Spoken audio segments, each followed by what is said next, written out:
Para sa mga kabataang lalaki. Men, boss, chong, tropa, usap tayo. Pag-usapan natin ang pagiging lalaki. Wala mo ng ibang topic. Laser focus. Wala mo ng related topic kung ano dapat yung babae, kung ano dapat yung LGBTQ. Wala mo ng kung sino man. Usap lang tayo. Hindi to yung kabuuan ng usaping panglipunan. Isang aspeto lang ito. Pero maganda na mapag-usapan natin siya with laser focus. Hindi patong-patong yung topic. Kasi ang hirap magkaintindihan kung sabay-sabay lahat pinag-uusapan. Umpisahan ko dito. Sino ang pinakamayayaman sa buong mundo? Hanapin natin kay paring Google. Ayan. Si Musk, Ellison, Zuckerberg, Bezos, Page, Wang. Parang may pattern, no? Baka coincidence lang. Try natin sa Pilipinas. Ayan. Villar, Razon, Ang, Tan. Ayan, buti pumasok na ang C-siblings. But the pattern is still the same.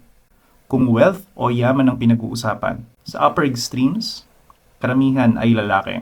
At alam mo, throughout history, madalas totoo ito. Kaso, madalas nakikita yung upper extremes, upper echelons, yung pinakamayayaman, pinakamakakapangyarihan. Pero yung predominance ng lalaki, totoo rin sa other end ng spectrum. Sa lower extremes, punta tayo sa listahan ng mga pinaka-wanted na kriminal sa buong mundo. Ayan sila. Paano kaya sa Pilipinas? Baka naman iba yung pattern. Yun lang. So anong napansin nyo sa pattern? No? The extremes of society is still male-dominated. Pag-usapan natin ang findings mula sa evolutionary psychology at behavioral science. Sa mas maraming species ng mammals, kabilang ang tao, matindi ang male competition. Sa buong history ng sangkatauhan, sa buong kasaysayan ng mga tao, ang mga lalaki ay laging nakikipagkompetensya para sa status, resources, at mating opportunities. Alam mo, sa average, ang mga lalaki ay talagang mas mataas ang sexual pursuit behavior. Mas malakas ang reaction sa visual attractiveness cues. Mas malakas yung drive to compete. Pero mahalagang linawin ng isang bagay. Ang pagpapaliwanag ng behavior, hindi pag-justify ng behavior. Ang pagpapaliwanag ng kayang gawin, hindi ginagawang tama ang mga maling nagagawa. Hindi dahil may kakayahan ka magnakaw, justified na kung magnanakaw ka. Isa ito sa mahalagang tanda ng umuunlad na lipunan. Isang tanda sa umuunlad na sibilisasyon. Ang tao ay hindi basta-basta nagpapadala sa instincts. May biological tendencies tayo, pero may kakayahan din tayong kontrolin ang sarili natin. Napansin niyo yung extreme predominance sa mga lalaki sa unahan ng video? Pinakamayayaman, pinaka-powerful. Pero marami ring lalaki ang nasa pinakadelikadong dulo ng lipunan. Ito ang tinatawag sa behavioral science na greater male variability. Sa maraming aspeto ng buhay, mas malawak ang distribution ng performance o katangian ng mga lalaki. Example na lang, isipin mo sa classroom. Siguro sa experience ng marami sa atin, common ito. May mga tropa kang lalaki na sobrang tatalino, parang di nag-aaral. Pero ang tataas ng grades lagi, matataas yung scores. Pero may mga lalaki rin kaklase ka most probably na mahina sa academics. May mga kaklase ka rin most probably na lalaki na peak athletes. Pero may mga lalaki rin na hindi naman kagalingan sa sports. Malawak yung range ng extremes ng male population. Kaya sa listahan ng pinakamayayamang tao sa buong mundo, karamihan ay lalaki. Ang scientific innovators in history, marami rin ang lalaki. Pero sa kabilang dulo, karamihan ng nakakulong lalaki rin. Sa Pilipinas, humigit kumulang 90% ng mga nakakulong lalaki. Sa global statistics, mas mataas ang suicide rates ng mga lalaki. 3 to 4 times than women. Sa maraming bansa, mas marami ring mga lalaki ang homeless. Ano ibig sabihin? Hindi lamang sa upper extremes, nangingibabaw ang mga lalaki. Pati sa lowest extremes ng society. Madalas lang nating tinitignan yung desirable. Madalas lang natin tinitignan yung point of view of power. Pero sobrang spread, sobrang lawak nung distribution ng male population. Hindi lang sa seat of power, mayroong mga lalaki. Sa lowest base level na society, mga lalaki pa rin ang nagpe-predominate. Dito lumalabas yung isang paradox tungkol sa pagiging lalaki. Sa kasaysayan ng sibilisasyon, ang mga lalaki ay malaki ang ambag sa pagbuo ng mundo. Imbensyon, infrastruktura, agham, negosyo, pamumuno. Pero sa kabilang banda, mga lalaki rin ang may malaking ambag sa pagkasira ng mundo. Digmaan, karahasan, organized crime, brutal conflicts. Kaya may paradox ang pagiging lalaki. Men can build civilizations, but men can also destroy them. Ang parehong katangian na kayang magtayo ng sibilisasyon ay siya ring may kakayahang sumira nito. Isa sa mga dahilan nito ay ang matinding male competition. Kapag napunta ang enerhiya na ito sa tamang direksyon, maaaring mag-lead sa innovation, pero kapag napunta sa maling direksyon, maaaring mapunta sa aggression, domination, antisocial behavior, kriminalidad. Pero mahalagang tandaan natin, hindi ibig sabihin nito na karamihan sa mga lalaki ay kriminal. Yung upper extremes, pinakamayayaman, pinakamakapangyarihang mga lalaki, that's like 0.00001%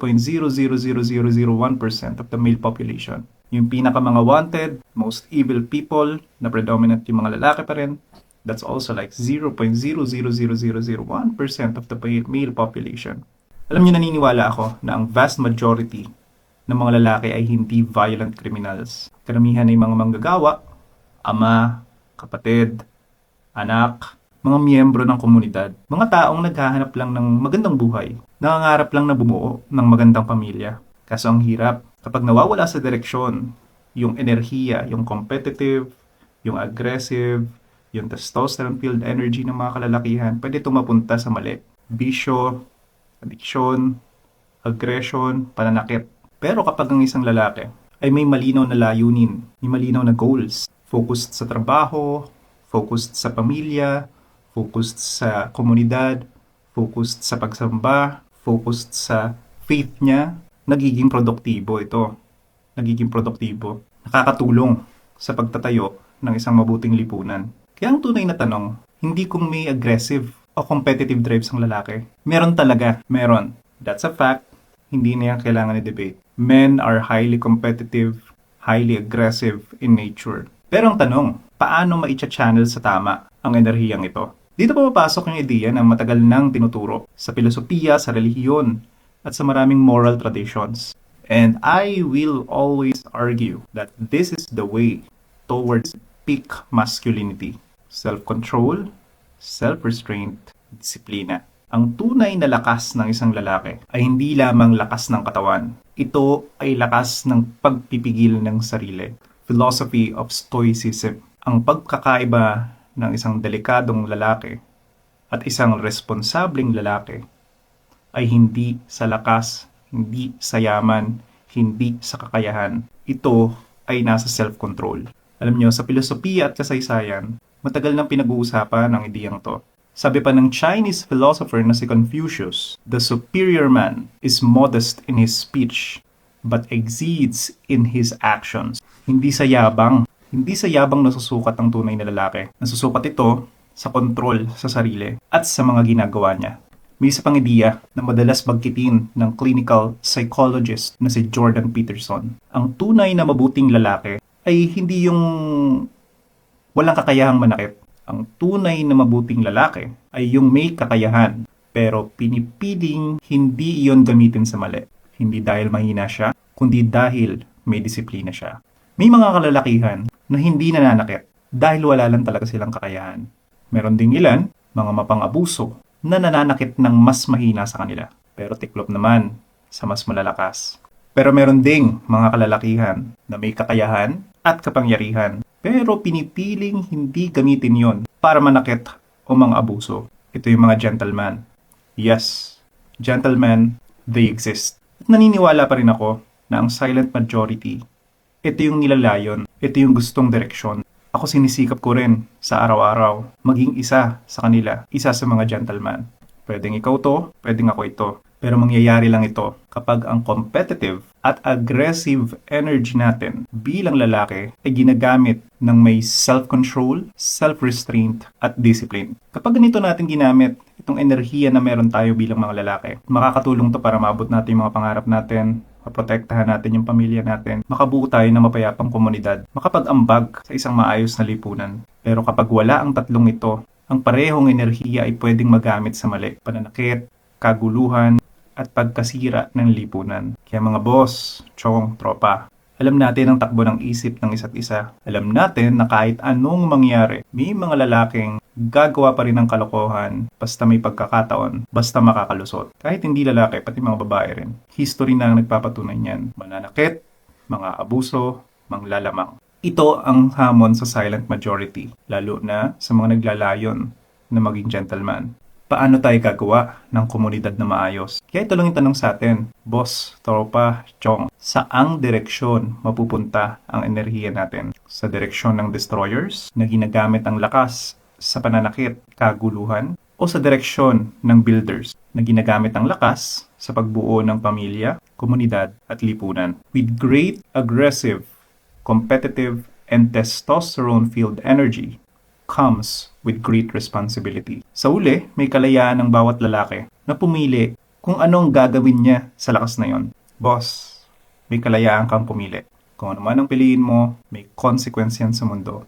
Ang pagpili ay nasa iyo. Good luck!